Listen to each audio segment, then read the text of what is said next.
là où nous parlons de la parole de Dieu. Alors si vous êtes là, il suffit juste d'aimer en bas et n'oublions surtout pas de partager au maximum les vidéos ou les enseignements ou encore les exhortations. Que Dieu nous bénisse. Comme d'habitude, nous sommes sur YouTube, page Célébration Jésus-Christ. Il suffit juste de taper page Célébration Jésus-Christ sur YouTube.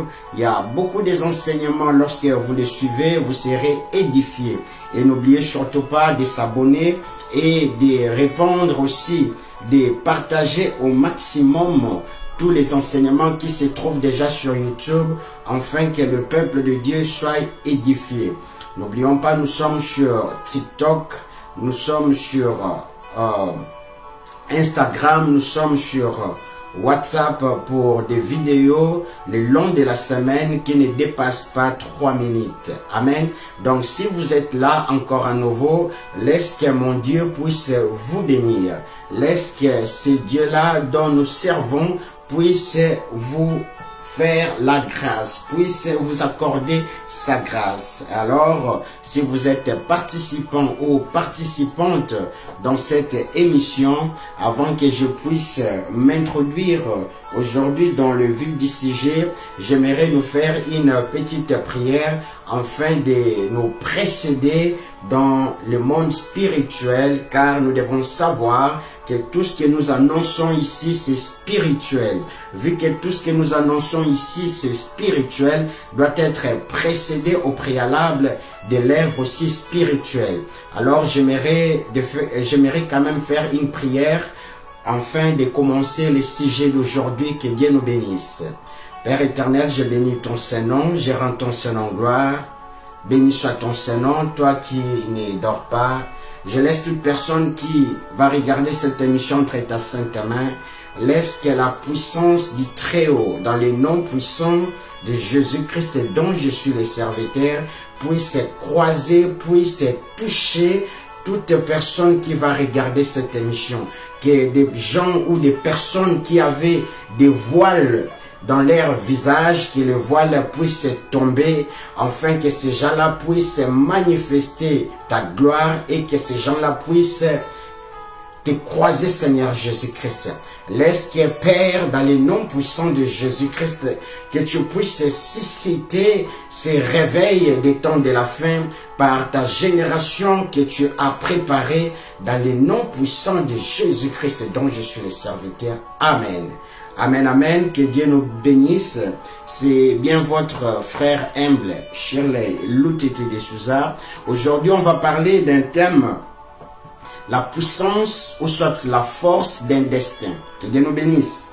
Et alors, lorsqu'on essaie un peu de regarder sur nos Google ou soit sur les dictionnaires pour comprendre c'est quoi les mots destin, alors j'aimerais quand même nous faire une toute petite définition ou plusieurs manières de définir c'est quoi le destin. Amen. Et après on va évoquer sur la force du destin. Que Dieu nous bénisse. Donc nous devons comprendre par destin est une puissance supérieure qui semble régler d'une manière totale les événements de la vie humaine. Amen. Que Dieu nous bénisse. Donc nous devons comprendre que le destin, c'est vraiment une puissance qui vient de Dieu Tout-Puissant. Ici je parle plus, c'est vrai, comme l'apôtre Paul dit, il y a plusieurs seigneurs, il y a plusieurs dieux. Donc nous devons comprendre, lorsque je dis il y a plusieurs dieux, ce sont des dieux avec un minuscule. Mais le Dieu dont je suis en train de parler ici, c'est le Dieu créateur, notre Père. Et lui, c'est le Dieu avec majuscule. Et alors, comme l'apôtre Paul dit, il y a plusieurs seigneurs, mais nous comprenons dans Colossiens que toutes choses, les seigneuries, les trônes ont été créés par la parole. Or, la parole n'est que Christ. Donc on comprend que voire même ces dignités, voire même des principautés proviennent de la parole qui est Christ. Amen. Donc la Bible dit, ou soit par définition, je dirais que la force d'un destin, c'est la puissance supérieure que Dieu met en place, qui semble régler d'une manière total les événements de la vie humaine. Amen. Et après, on va le décortiquer. En outre, je dirais encore, c'est quoi encore le destin? C'est ce qui est supposé arriver, ensemble des événements négatifs ou positifs qui tissent la vie d'un individu ou d'un groupe. Amen. Alors, on peut encore dire par destin, destin est encore une puissance supérieure externe à la volonté, non pas à la volonté de la personne qui va les subir, donc à la volonté de l'instrument que Dieu est en train de forger ou Dieu est en train de préparer. Lui va subir seulement l'action que Dieu veut. Mais en réalité, tout est déjà préparé par Dieu. Donc, on va comprendre une seule chose. Lorsque Dieu t'appelle, lorsque Dieu prépare quelque chose, afin que tu puisses lui servir, tu dois savoir ce que j'avais dit l'autre fois, que Dieu va te mettre dans la préparation. Et dans la préparation, c'est là où Dieu va t'apprendre les ABC de la foi. Amen. Et lorsque Dieu t'apprend les ABC de la foi, c'est là où tu grandis. De la même manière, tu es déjà grand d'une manière corporelle, et Dieu va vouloir aussi te faire grandir au niveau de l'esprit. Parce que ton esprit, peut-être, tu n'as pas encore reçu Christ, ton esprit est encore bébé spirituel. Mais lorsque tu reçois Christ, tu dois désirer le lait spirituel qui est la parole de Dieu. Et c'est en grandissant dans l'intimité de Dieu, c'est là où tu grandis en esprit, c'est là où tu grandis dans l'âme et dans le corps, tu l'es déjà. Amen. Donc le but des destins, c'est d'accomplir la volonté de Dieu. Donc, en outre, j'aimerais nous dire, c'est vrai, là j'ai pris des définitions des différentes manières. Je l'ai pris soit dans un dictionnaire ou soit sur Google, mais par là je comprends une chose où je peux reformuler encore ma conclusion pour dire les destins. Lorsque Dieu décrète quelque chose dans sa préscience et lorsqu'il veut le manifester sur la terre, Dieu est capable, dans les destins d'un homme, il va créer des événements qui vont sembler être négatifs, positifs, mais qui a un but. Donc on comprend que les événements vont pousser la personne en question, ou va pousser la personne que je vais appeler cette fois-ci comme acteur. Donc nous devons comprendre que ici je prends l'image de Dieu comme producteur, et lorsqu'il veut produire quelqu'un, nous comprenons toujours aujourd'hui, lorsque nous regardons nos postes téléviseurs, on voit des acteurs. Et on est très content de voir ces acteurs-là, des superstars, lorsqu'ils font leurs films, ils s'exhibent, on voit leurs bienfaits, on voit tout ce qu'ils font, on voit tout ce qu'ils gagnent, ils roulent avec des belles voitures, mais en réalité, en coulisses, sans les producteurs, on ne sait pas voir l'acteur en question. Donc, je dirais, voire même, en ce que je comprends, que voire même l'acteur s'y a des biens, mais c'est incomparable par rapport à ce que le producteur a. Car c'est le producteur qui fournit, ou encore, allais-je encore dire que c'est le producteur qui produit l'acteur. C'est le producteur qui fait vivre la star ou l'acteur. Donc ici nous comprenons, Dieu dans ce sens-là, c'est vraiment un producteur. Et lorsque le producteur veut gagner des sous, ou le producteur veut marcher son business, il est capable de se miser et il est capable de mettre n'importe quel montant pour fournir ou soit pour produire l'acteur dont il veut produire pour un but précis. Donc de la même manière aussi, lorsque Dieu travaille dans la vie d'une personne, Dieu va créer des événements. Et ces événements, la personne qui va les subir comme acteur, il y aura certains événements qui vont peut-être lui faire mal. Car nous devons savoir que le destin n'est pas seulement l'ensemble des choses positives. Le destin, c'est l'ensemble des événements positifs et négatifs. Amen. Et alors, nous connaissons tous, nous sommes des humains. Lorsque vous avez quelque chose de mal qui vous arrive, nous sommes toujours parfois tristes, parfois angoissés, parfois dépressifs, parfois énervés. Donc, nous comprenons ça. c'est vrai de subir des actions qui sont positives que de subir des actions qui sont négatives. Mais j'aimerais pas continuer dans mes discours sans pour autant poser les fondements. Amen. Parce que tout ce que je suis en train de dire, sans parler du contenu qui est la parole de Dieu, ce sont que des choses vaines. Amen. Et alors, on va vraiment comprendre l'essence du destin. C'est vrai, je l'explique comme ça, mais c'est bien de les comprendre. Et alors, j'aimerais qu'on puisse lire une portion des Écritures dans les livres d'Exode, 2e chapitre, 11e verset jusqu'au 15e verset. Que Dieu nous bénisse. J'aimerais d'abord qu'on puisse retenir les livres d'Exode, comme on entend déjà les noms. Exode qui veut tout simplement dire sortir ou faire sortir en quelque sorte. Ça fait partie des 5 livres écrits par Moïse. C'est vrai, Moïse n'a pas seulement écrit les 5 livres, Moïse a écrit aussi le livre de Job, mais si on met les 5 livres, donc en commençant par Genèse, Exode, Nombre, Lévitique, Deutéronome, on appelle ça les Torah. C'est ça, on entend souvent Torah ou encore Pentateuque, ce sont les 5 livres de la loi de Moïse. Que Dieu nous bénisse. Alors, je suis bien dans l'Exode, 2e chapitre, 11e verset jusqu'au 15e verset. Que Dieu nous bénisse. Alors si vous êtes là, il suffit juste d'aimer la vidéo et n'oubliez surtout pas de la partager. Que Dieu vous bénisse.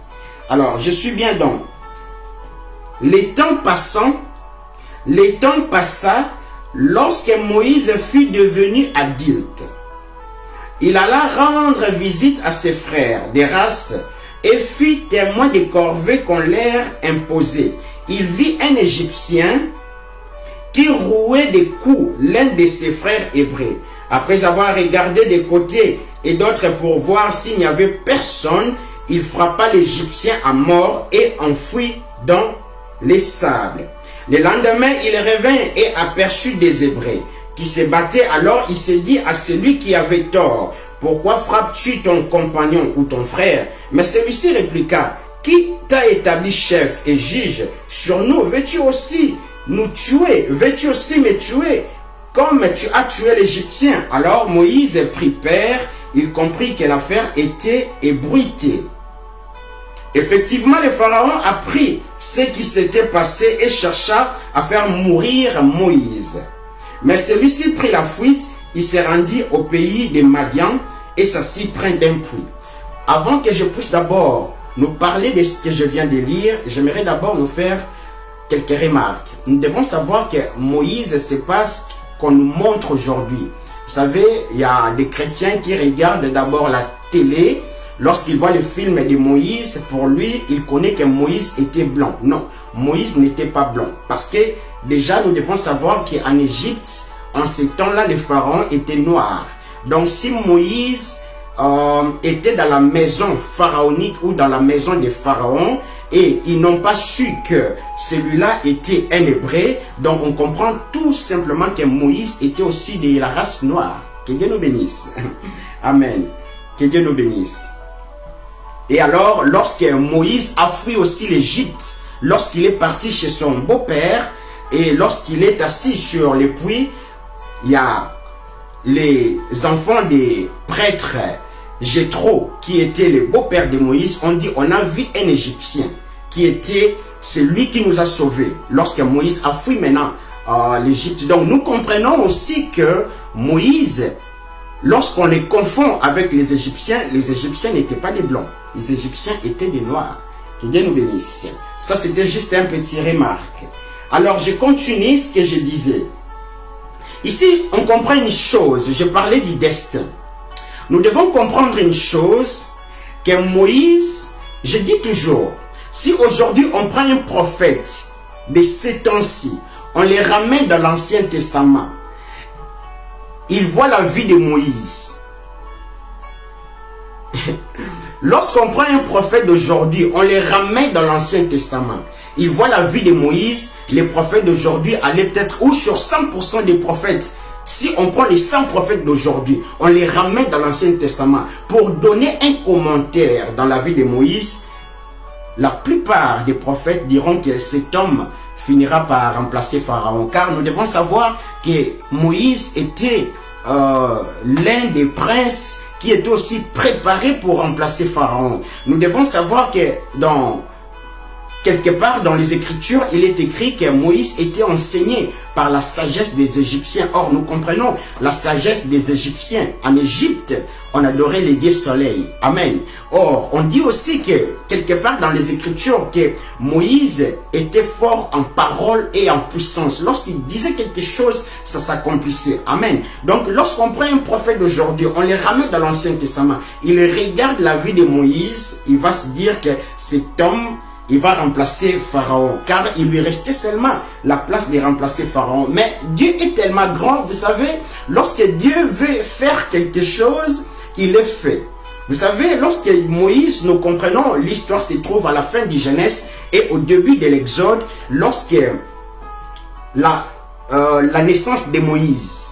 Donc on comprend déjà que le monde des ténèbres les savait. Le monde des ténèbres était au courant qu'il y avait une étoile qui vient de se naître. Et alors, le roi a pris une résolution d'exterminer tous les enfants. Mais regardez la sagesse de Dieu. Dieu est capable, là où on veut te faire du mal, et Dieu te laisse là pour que tu puisses comprendre, pour que tu puisses avoir la force pour comprendre et pour contrer. On voit comment Pharaon a eu l'idée d'exterminer les enfants. Parce que dans le monde obscur, on cherchait Moïse. Et nous devons savoir que Pharaon, lui qui adorait les dieux soleil, incarnait aussi en quelque sorte l'image de Satan. Mais Dieu est capable de faufiler son oin dans la maison pharaonique. Vous savez, ce que j'ai retenu, si Dieu veut t'utiliser, Dieu va enlever en toi tout ce qui est la peur. Dieu va enlever en toi des choses qui peut toucher l'âme. Vous savez, dans l'âme, il y a les émotions, dans l'âme, il y a les sentiments, dans l'âme, il y a des désirs. Or, lorsque quelqu'un veut manifester la foi, c'est ce genre de choses dans l'âme qui bloquent parfois la foi de l'esprit. Amen. L'autre fois, j'avais dit, la foi vient de l'esprit, les fruits de l'esprit. La foi est des dons, mais la foi traverse l'âme pour sortir dans le corps. Mais lorsqu'il y a encore des désirs, la peur, l'intelligence, la pensée, est-ce que si je fais ça, Pharaon, avec toute son armée, je serais peut-être mort. Mais Dieu a permis que Moïse puisse être élevé dans la maison pharaonique. Amen. Dieu est capable de tout. Donc, nous devons comprendre, par rapport à ce sujet que je suis en train de parler, j'ai bien dit, par rapport à ces sujets que je suis en train de parler, on comprend une chose, que voire même Satan est un serviteur de Dieu, mais qui n'est pas sauvé. Je répète, Satan est un serviteur de Dieu qui n'est pas sauvé et qui ne sera jamais sauvé. Comment? Si Dieu t'appelle, si Dieu veut faire quelque chose avec toi, Dieu nous connaît très bien. Il sait que Shirley, si il doit prier comme il faut, il ne saura pas. La manière dont je connais Shirley, il faut que je lui entraîne. Dieu ne va pas t'entraîner dans des choses positives. Parce qu'il sait déjà que peut-être tu es fainéant. Et s'il veut t'entraîner encore dans des choses positives, c'est comme si on dorlote un bébé. On dorlote un enfant. Il n'aura pas une bonne éducation. Pour que cet enfant puisse avoir une bonne éducation, cet enfant doit avoir une vie difficile. Vous savez, pour vivre heureux, pour vivre facilement, il faut surmonter des difficultés. Si tu veux vivre la facilité, tu vas vivre plutôt des difficultés. Je répète, si tu veux vivre la facilité, tu vas plutôt vivre des difficultés. Mais si tu veux vivre, si tu vis, tu surmontes des difficultés, c'est là où tu vas vivre la facilité. Amen. Dieu savait que pour défier Pharaon, il faut seulement que la personne vienne de la maison pharaonique. C'est ça, oui. Pour défier Pharaon, il faut que... Non, nous devons comprendre que Moïse ici n'était pas ignorant. Moïse, en quelque sorte, j'aimerais nous dire, Moïse, en quelque sorte, il connaissait aussi la sagesse égyptienne. Or, ici, lorsqu'on parle de la sagesse égyptienne, on n'est pas en train de parler seulement de la mathématique. On n'est pas en train seulement de parler des géométries. Non. Moïse avait cette connaissance de la science. Il était puissant. Donc Moïse il était peut-être initié. Amen. Vous savez, pour devenir roi, lorsqu'on veut t'investir, il y a des cérémonies. Il y a des choses qui se passent spirituellement. Et je pense voir même pour être prince, il y a quand même des rituels à faire. Et Moïse savait tous ces genres de choses. Amen. Donc tu ne peux pas défier Pharaon. Dieu ne peut pas t'envoyer défier Pharaon quand tu n'as jamais vécu dans la maison de Pharaon. Tu vas avoir peur. Amen. Que Dieu nous bénisse. Je continue. Donc ici, on est en train de voir que Dieu maintenant va créer un événement. Et l'événement que Dieu va créer, je suis certain, lorsque j'ai dit dans l'Exode 2, 11 à 15, Moïse alla tuer cet Égyptien, je pense que Moïse commençait déjà à sentir ces feux-là. Moïse commençait déjà à entendre que Dieu l'appelait. Mais vous savez, il y a une chose, Dieu est capable, lorsqu'il veut t'amener quelque part, il t'amène par deux voies. Toujours à retenir. Dieu peut t'amener par l'obéissance ou Dieu peut t'amener par force. Exemple, Jonas. Jonas est parti à Ninive par force.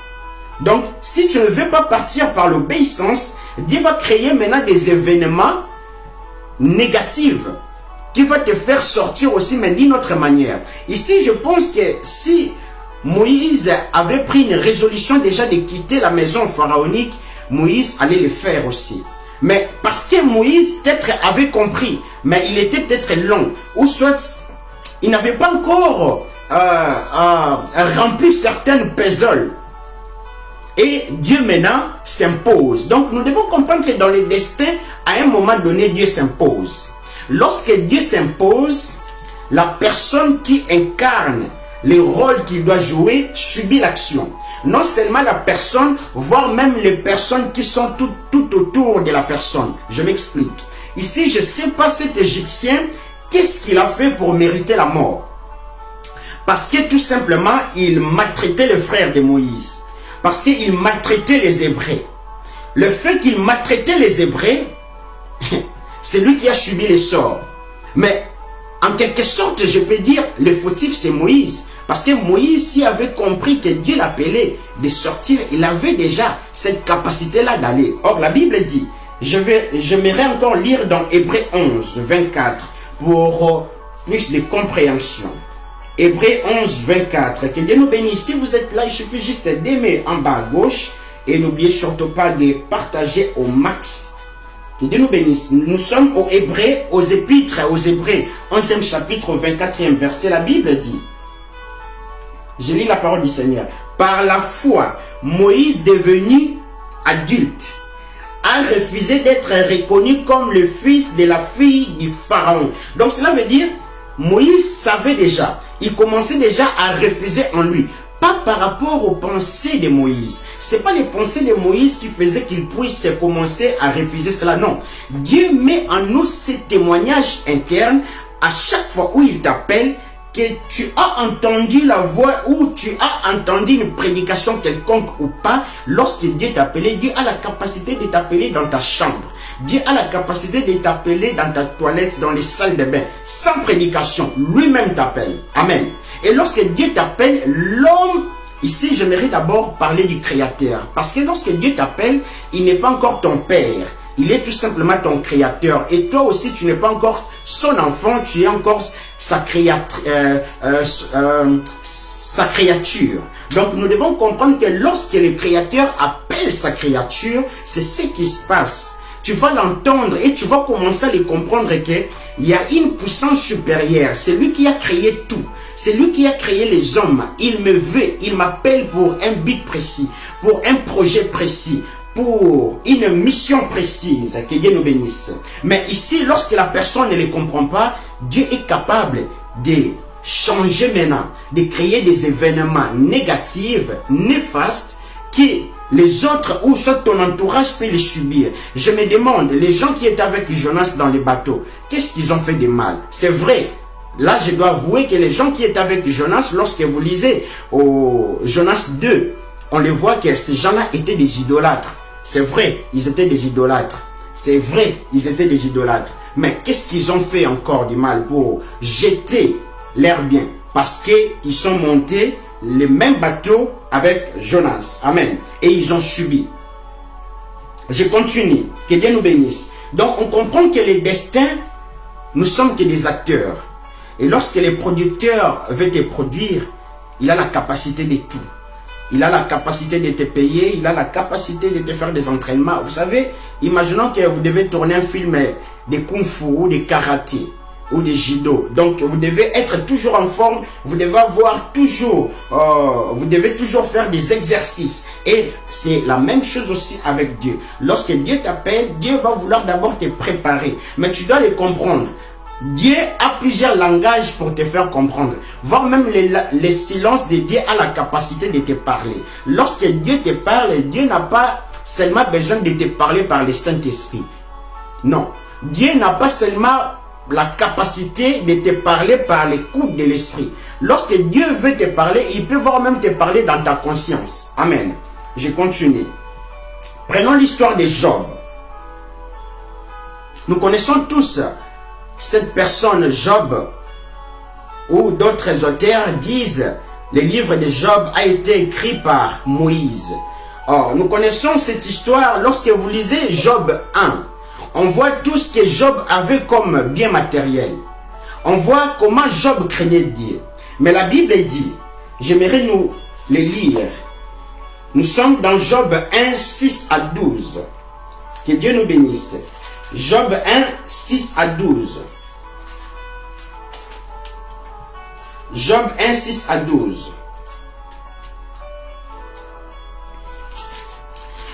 Que Dieu nous bénisse. La Bible dit, or, un jour, les anges de Dieu se rendirent au conseil de l'Éternel. L'accusateur Satan vint aussi parmi eux. L'Éternel dit à l'accusateur, d'où viens-tu donc? Celui-ci répondit, je viens de parcourir la terre et de la sillonner. Alors l'Éternel demanda à l'accusateur, as-tu remarqué mon serviteur Job? Il n'y a personne comme lui sur la terre. C'est un homme intègre et droit, un homme qui craint Dieu et qui évite les malfaits. L'accusateur lui répondit, est-ce vraiment pour rien que Job craint Dieu? N'as-tu pas élevé comme un rempart de protection autour de lui, autour de sa maison, autour de tous ses biens? Tu as fait réussir ses entreprises. Ses troupeaux se sont multipliés dans le pays. Mais porte donc la main sur tous ses biens et sur les siens, et l'on verra s'il ne te maudit pas en face. Amen. Alors l'Éternel dit à l'accusateur, nous comprenons ici l'accusateur c'est Satan. Tous ces biens sont à ton pouvoir, ainsi que ses siens, mais ne porte pas la main sur sa personne. Et dans d'autres versions on dit au 12e verset, ne porte pas la main sur son âme. Donc ici nous comprenons, j'utilise la version sommaire, on parle plus de la personne. Donc comprenons, lorsqu'on parle de la personne ici, on parle de la personne âme. La personne corps et les résultats de la personne âme. Et j'aimerais nous donner d'abord une remarque avant que je puisse m'introduire dans ces passages. J'étais Satan, à la place de Satan, je n'allais pas combattre Job. Parce que lorsque Dieu dit déjà, touche ses biens, mais ne touche pas son âme, ou ne touche pas sa personne, c'était déjà un combat d'office perdu pour Satan. Satan n'avait pas compris cela. Amen. Nous devons savoir une chose. Les biens de Job, tout ce qu'il avait, ou encore un être humain qui craint Dieu ou qui ne craint pas Dieu, le désir de posséder les biens matériels se trouve dans l'âme, dans la personne âme. Or, la personne âme, lorsqu'il est affecté par les besoins matériels, par tout ce qui est choses, bien manger, avoir ses biens, ses voitures, les moyens de transport, la personne âme, dès qu'il est à l'aise, on les manifeste dans la personne corps. Amen. Donc, dire à Satan qu'il ne porte pas ta main sur son âme, c'était déjà un combat perdu. Car nous devons comprendre, si Satan avait porté sa main sur l'âme de Job, c'est là où Job allait peut-être être troublé. Amen. La personne esprit, lui, est immatérielle. La personne esprit n'a pas besoin des choses matérielles. C'est la personne esprit, au fait, qui domine la personne âme ou qui doit coordonner la personne âme afin que la personne âme puisse résulter l'action de l'âme sur les corps ou dans les corps. Amen. Donc, dire à Satan que tu ne dois pas porter ta main sur l'âme de Job, c'était déjà un combat perdu. Donc, en quelque sorte, si je peux dire, Dieu a épargné les désirs, l'émotion, les sentiments, les pensées de Job.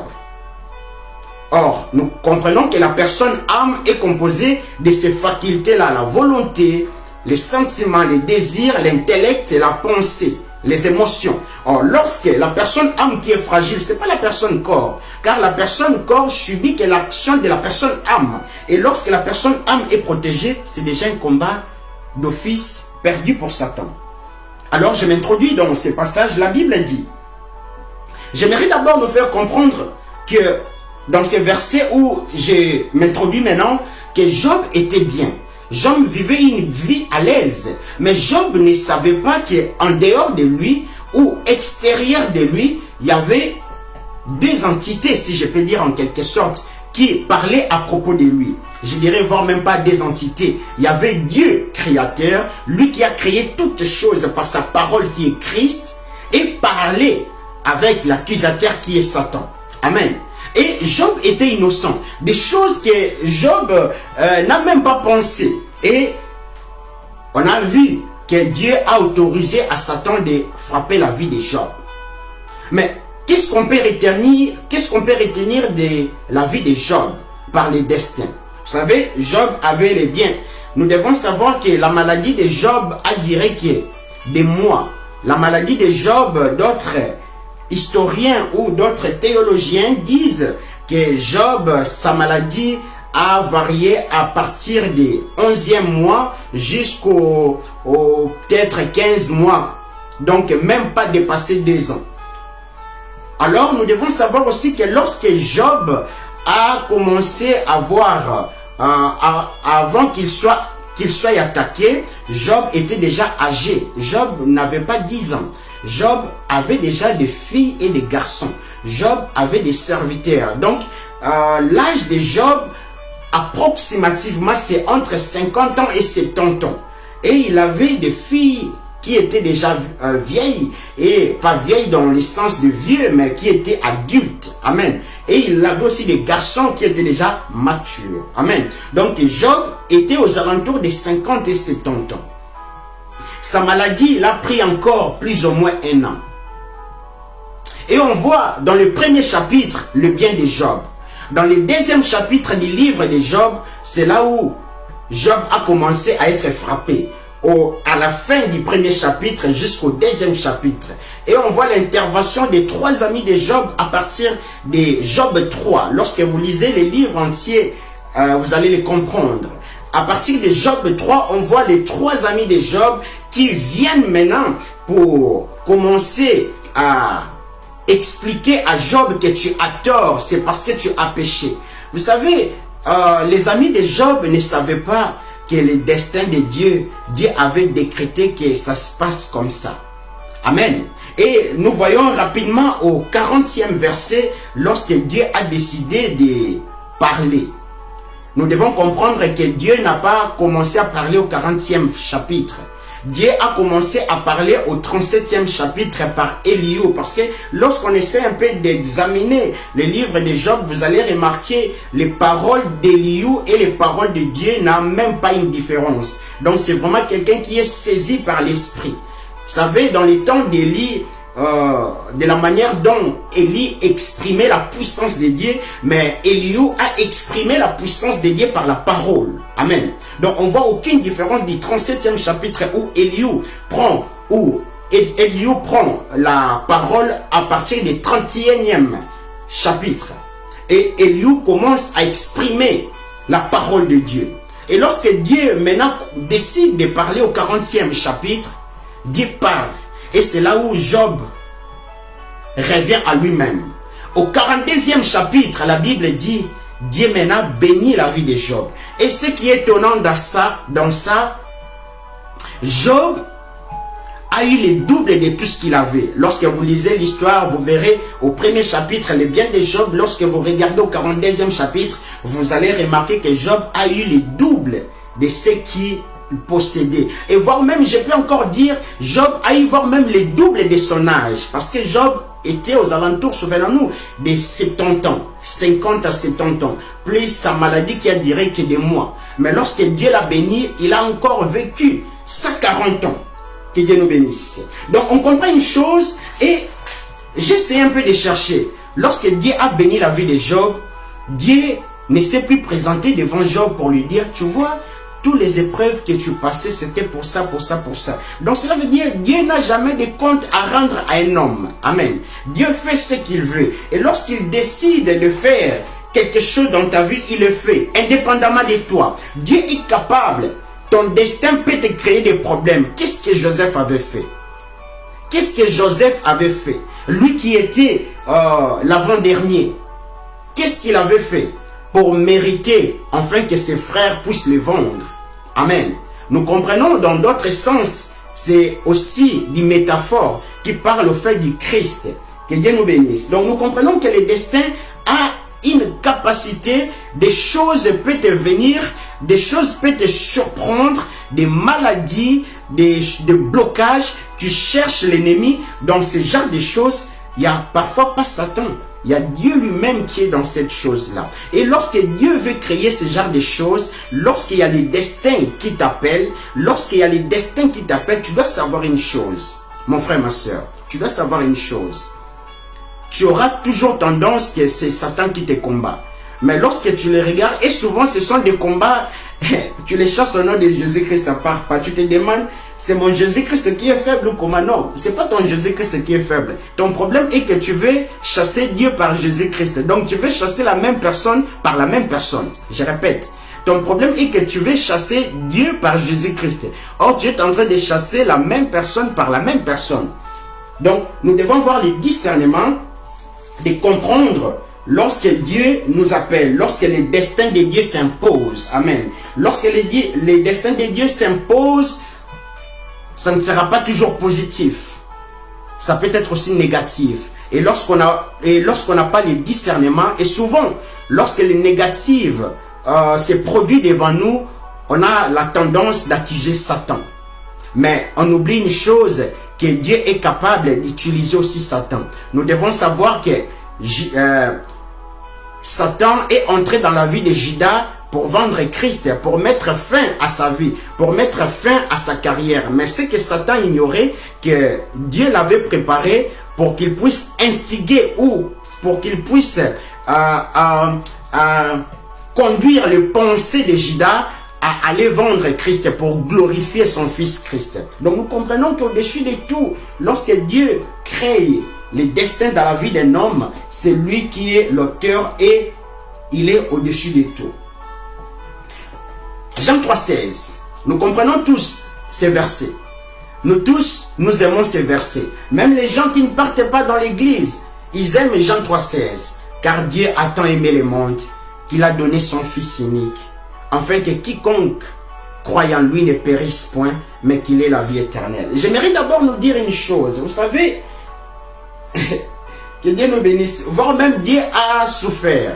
Vous savez, pour que Dieu puisse enfanter son fils qui est Christ, je parle de Jean 3,16, car Dieu a tant aimé le monde qu'il a donné son fils unique, afin que quiconque croit en lui ne périsse point, mais qu'il ait la vie éternelle. Vous savez, lorsque Adam a péché, il y a eu combien des années où le monde attendait Christ, ou voire même les prophètes, lui-même Christ le dit, il dit lorsqu'il est dans les évangiles, il dit, les prophètes ont voulu voir, les rois ont voulu voir ce que vous voyez, ce que vous entendez, mais ils n'ont pas vu et ils n'ont pas entendu. Amen.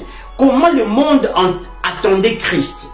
Comment le monde attendait l'enfantement de l'enfant de Dieu qui est Christ? Amen. Jean 3,16. Nous devons comprendre ceci. Lorsqu'on regarde la vie d'Abraham, je ne sais pas, mais dans l'époque d'Abraham, je ne sais pas si Abraham lui-même avait compris cela. Vous savez, on a l'impression lorsqu'on lit l'histoire d'Abraham, on lit l'histoire d'Abraham. Or, l'histoire d'Abraham est en train de nous relater au fait l'histoire de Dieu. Donc, je l'explique. Dieu a voulu parler de son histoire à lui, mais au travers la vie d'Abraham. Donc nous comprenons que comment Abraham a souffert pour avoir l'enfant de la promesse, pour avoir l'enfant unique. Vous savez, Abraham a eu 8 enfants. Il a eu le premier enfant avec sa servante Agar, Ismaël. Il a eu le second enfant, l'unique enfant. Lui-même, Dieu l'appelle l'unique enfant. Même si il était parmi les 8 enfants, mais Dieu l'appelle l'unique enfant. Amen. Avec sa femme Sarah. Il a eu encore les 6 enfants avec Ketura qui se trouve dans Genèse 25 si je ne me trompe pas. Mais on comprend une chose ici, que Dieu est en train de parler de son histoire, comment son fils Christ, Jean 3,16, va prendre beaucoup de temps. Lui-même a souffert. Le plus grand destin de Dieu. Le plus grand destin de Dieu, c'est d'accomplir sa volonté d'envoyer son Fils unique afin de sauver le peuple du péché. Je répète. Donc ici, j'ai parlé de nos destins. Lorsque Dieu veut faire quelque chose avec toi. Mais la chose qui doit nous intéresser aujourd'hui, c'est le plus grand destin de Dieu. Or, le plus grand destin de Dieu, Dieu a dit, l'agneau a été immolé avant la fondation du monde. Donc ça veut dire Christ. Nous comprenons ici le métaphore du mot immolé. Immolé, tout simplement dire, si je dois le mettre dans le langage qu'il faut, qui doit être crucifié. L'agneau de Dieu a été immolé avant la fondation du monde. Donc cela veut dire que Christ a été cloué à la croix avant voire même la fondation du monde. Et nous comprenons maintenant combien de temps a eu à Dieu pour qu'il puisse enfanter, pour qu'il puisse prendre la chair. C'est ainsi le plus grand destin de tous les temps. C'est lui-même Dieu qui s'est fait chair en Christ pour venir sauver l'homme du péché. Nous comprenons ça. Jean 1, 35 à 44. Je suis bien dans la version Summer, que Dieu nous bénisse. Jean 1, 35 à 41.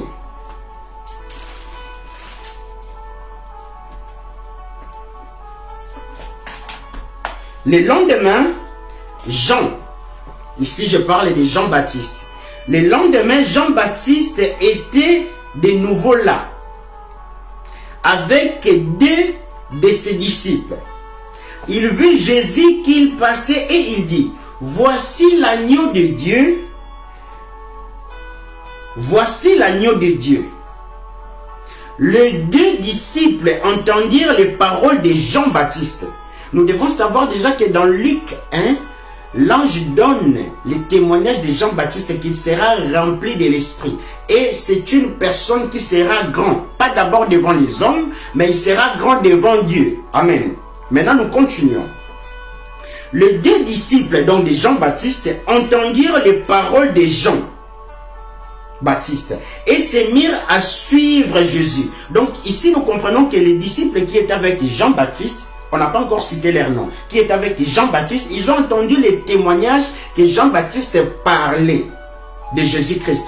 Nous devons comprendre que Jean-Baptiste, il est le plus grand parce que c'est le seul ou la seule personne dans l'ancienne alliance, il est toujours, je m'explique. Jean-Baptiste, c'est vraiment la personne où il est dans l'ancienne alliance, mais il est en train de voir les nouvelles alliances.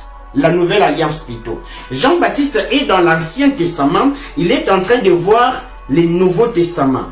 C'est la seule personne qui a vu l'agneau sous forme de l'être qu'il doit sauver. Imaginons que tu dois sauver les fourmis. Tu dois prendre aussi la forme des fourmis pour comprendre le langage des fruits. Vous savez, lorsque les hommes commettaient des péchés, Dieu châtiait tellement, Dieu voulant maintenant comprendre qu'est-ce que les hommes en diraient, c'est ainsi que Dieu lui-même a pris chair en Christ. Donc Jean-Baptiste voit l'agneau que les Abraham, Moïse, on vit l'agneau sous forme d'un animal dont on a parlé. L'agneau de Dieu a été immolé avant la fondation du monde. Et cet agneau-là, c'est le seul prophète de l'Ancien Testament qui le voit sous forme de l'être humain. parce qu'il devait sauver l'être humain.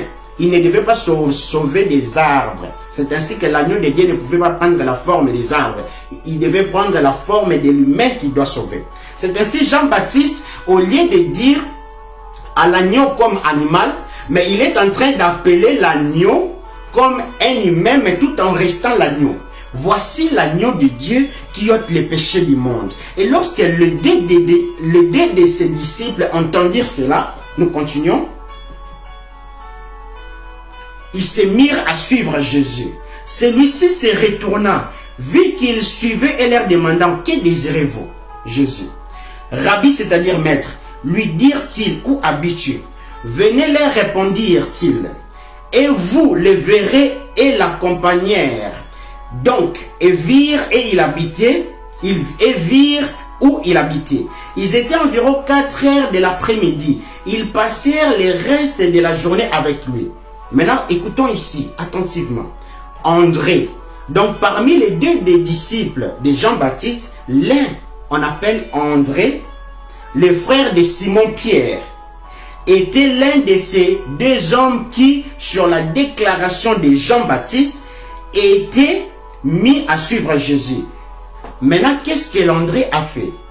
Je continue au 41e verset. La Bible dit, il alla tout d'abord voir son frère. Son frère qui? Simon. Il alla tout d'abord voir son frère Simon et lui dit, nous avons trouvé le Messie, ce qui se traduit par Christ. Amen. Lorsque Jésus a commencé à parler aux disciples, il a dit, qu'est-ce que les gens disent de moi? Beaucoup de gens interprètent cette partie des Écritures comme si Simon a eu la révélation. Non, Simon n'a pas eu la révélation. Nous devons savoir que Simon, il n'était pas encore habité par l'Esprit Saint. Simon n'a pas eu la révélation lorsque les autres ont parlé, tu es Jérémie, les autres tu es Jean-Baptiste, les autres tu es Élie. Simon, il a répondu, tu es le Messie. Non, Simon a été informé par André. Or, André qui était disciple de Jean-Baptiste, seul Jean-Baptiste qui connaissait qui était Christ. Jean-Baptiste connaissait ce qui était Christ. Jean-Baptiste connaissait que c'est Christ qui était le Messie. Jean-Baptiste le disait à ses disciples. Donc, Simon le connaissait par la révélation de Jean-Baptiste. Parce que Jean-Baptiste ne parlait pas de son témoignage, mais parlait du témoignage qu'il a vu en haut. Amen. Que Dieu nous bénisse. Donc, nous comprenons que lorsque les disciples de Jean-Baptiste quittent Jean-Baptiste pour suivre Jésus-Christ, ils n'ont pas fait les sentiments.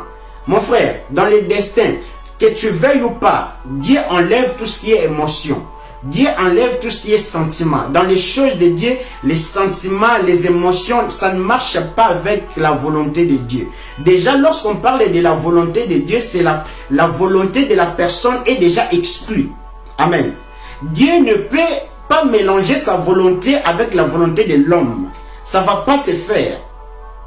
Donc Dieu, la première des choses qu'il fait, il enlève les désirs, il enlève les émotions, il enlève les sentiments. Ici, tu imagines, j'étais avec toi, je te servais comme il faut, mais tu as rendu seulement un témoignage que celui-là est plus grand que moi, et celui-là est plus grand que toi. Je te laisse et je suis la personne. Ici, à nos jours, on va te traiter d'un ingrat, parce que tu as laissé la personne que tu travaillais avec.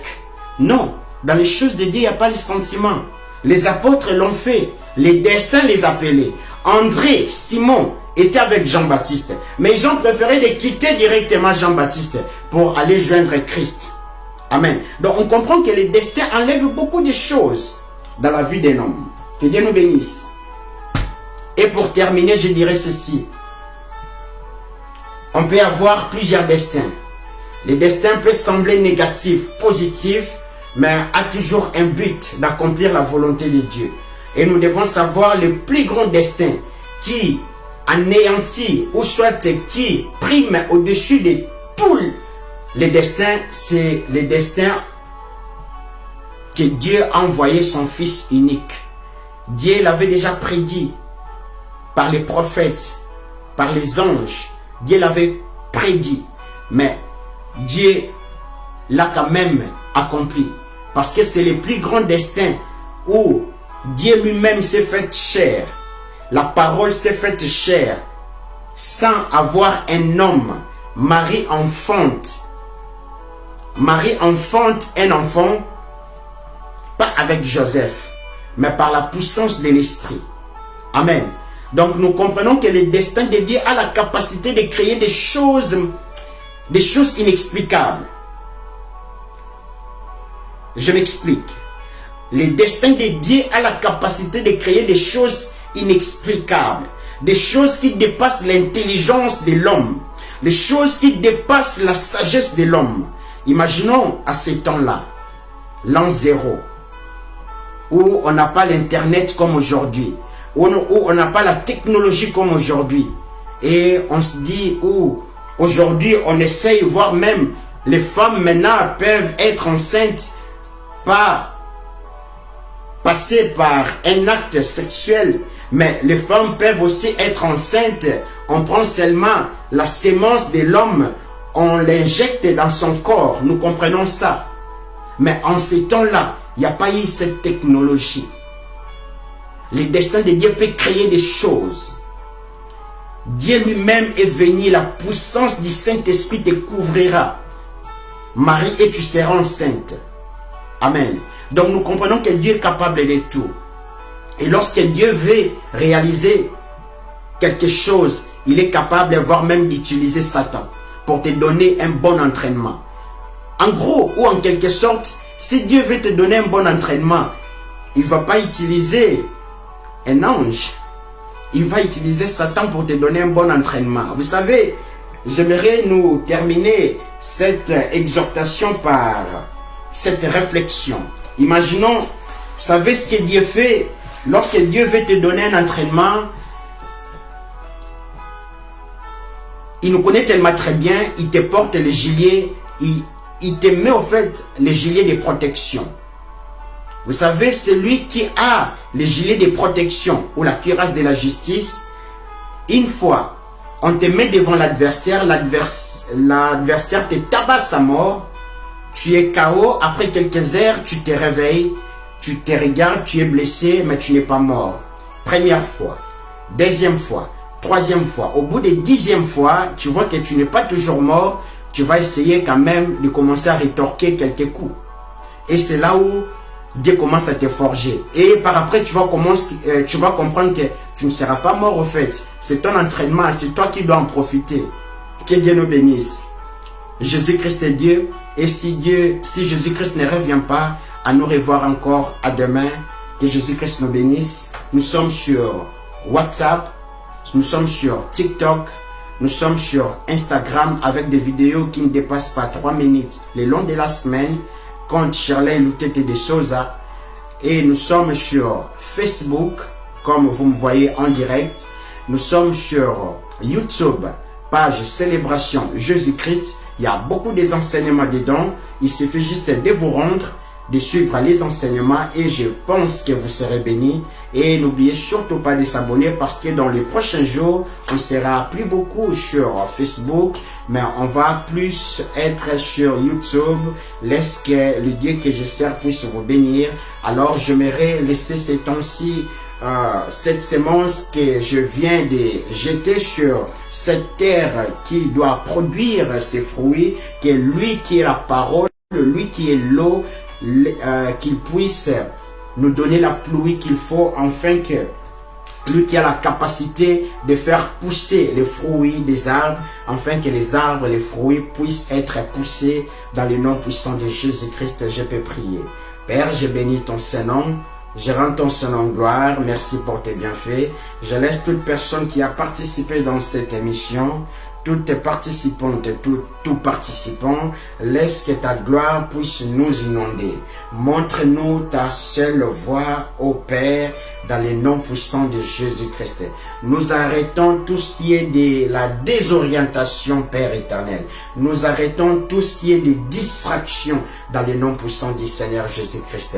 Père éternel, restaure une jeunesse, une génération qui vont te servir, une génération qui ne vont pas diluer ta parole, une génération qui ne vont pas diluer ta parole, Père, une génération qui vont te servir, une génération qui vont te servir à fond, une génération qui ne va pas reculer, une génération qui ne va pas reculer devant les obstacles, une génération qui va surmonter les obstacles. Père, nous te bénissons, nous te rendons gloire et grâce par le nom puissant de Jésus-Christ dont je suis le serviteur.